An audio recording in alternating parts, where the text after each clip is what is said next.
Good day. So for today, we are going to learn about the quotient of radical. So for the quotient of radical, let's denote that nth root of A over nth root of B is equal to the nth root of A over B if the index is the same. So ibig sabihin, kapag yung index natin ay pareho, we can write it as form of nth root of A over B. Bakit nga po ba?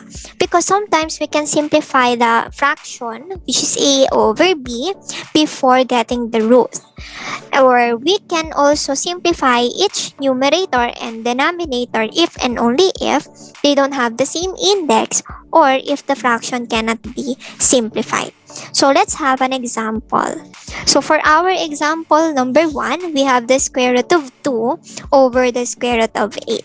So first, we have two ways in solving this one since we know that 2 and 8 or the radicand 2 in numerator and the denominator 8 can be simplified, and also we have the root of 8 or the square root of 8, or we can simplify the square root of 8.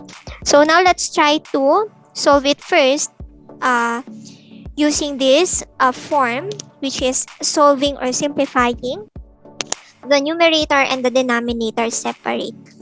Okay, so now let's have first the square root of 2. Since the square root of 2 ay wala siyang simplified form, therefore we will copy it. Square root of 2. Next is the square root of 8. Since 8 is not a perfect square, then we can get the factors of the radicand 8. So we have the square root of 4, which is a perfect square, times square root of 2. So square root of 4 times square root of 2 is equal to square root of 8. Now let us simplify.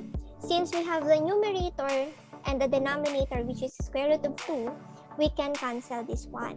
So pwede nating i-cancel to since we can simplify it as 1.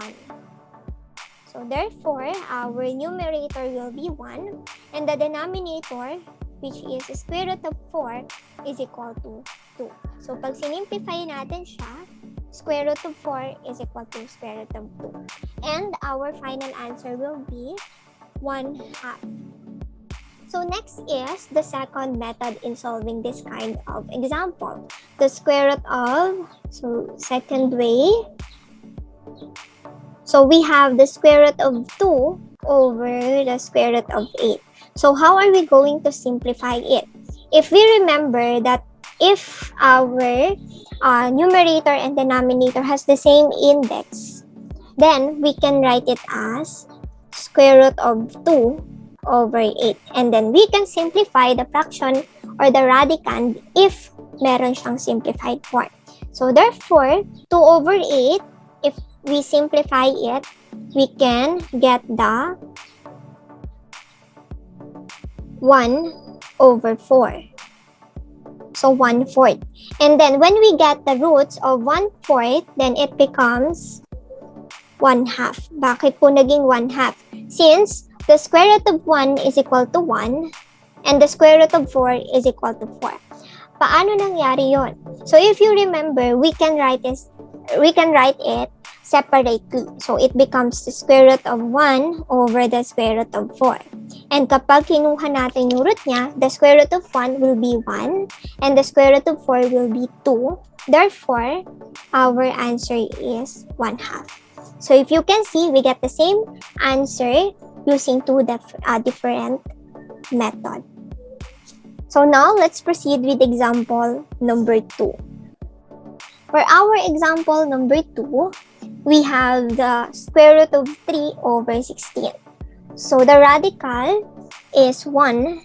Isa lang yung radical natin, or it is not separated to the numerator and denominator. Then, first simplify the fraction. So since 3 over 16 cannot be simplified anymore, then we can separate the radical sign. Since one of our numerator or denominator can be simplified. So therefore, it is square root of 3. So separate muna natin. And square root of 16. Then simplify natin yung numerator and denominator. Square root of 3, wala po siyang answer, or wala siyang it is not a perfect square, and there is no factor that is a perfect square. Next is the square root of 16 is equal to 4. Since our radical sign ay nasa numerator, no need to rationalize the denominator since wala naman tayong radical form sa denominator. Therefore, this will be our final answer. Now, let's proceed with our example number 3. For our example number 3, we have the square root of 4 and square root of 7.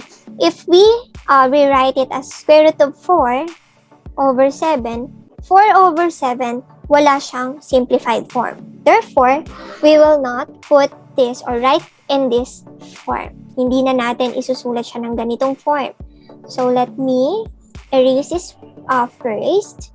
And then we will solve it directly, separately. So let's have our square root of 4 is equal to 2, and square root of 7 doesn't have factors that is a perfect square, and 7 is not a perfect square. Therefore, we have the square root of 7.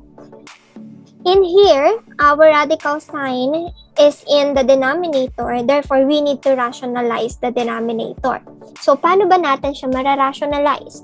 Kung ano yung denominator natin, dun din natin i-multiply si numerator and denominator. Therefore, it will become 2 over square root of 7 times square root of 7 over square root of 7. So that we can remove the radical sign in the denominator. So now, let's proceed with simplifying. 2 times square root of 7 is equal to 2 square root of 7.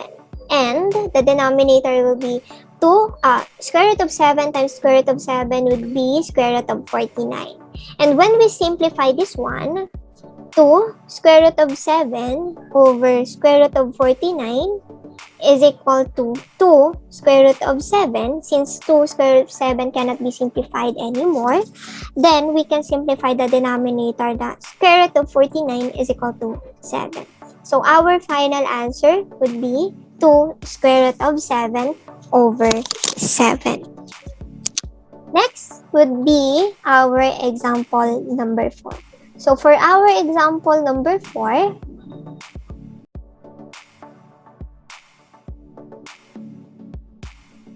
we have the square root of 2 over cube root of 3.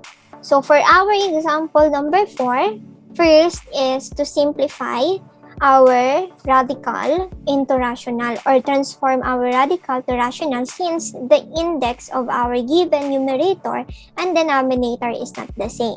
So kailangan makuha muna natin yung, or magawa muna natin siyang pareha yung index. So simplify it or transform it first into rational exponent. So we have 2 to the power of 1/2 over 3 to the power of 1/3. And the LCD of our 1/2 and 1/3 is equal to 6. So therefore, it is 2. Then the LCD is 6. And then to get the numerator, we have here our 6 divided by 2 is equal to 3, and multiply it to our numerator, it is equal to 3. And the next 6 divided by 3 is equal to 2, multiply it to the numerator, 1, it is equal to 2. So now, we have the same denominator in our exponent, therefore we can say that the index would be the same as well. So now, let's transform our given into radical form. So we have here the radicand of 2 and the index of 6 and the exponent of 3. Next is the radicand of 3 and the index of 6 and exponent of 2. Now let's simplify it. So 6th root of 2 cubed, it is equal to 6th root of 8. Next is we have the 6th root of 3 cubed, which is equal to 6th root of 9. Since our answer is this one, then we can write it as 6th root of 8 over 9. So this would be our final answer. So this is how we solve our quotient of radical.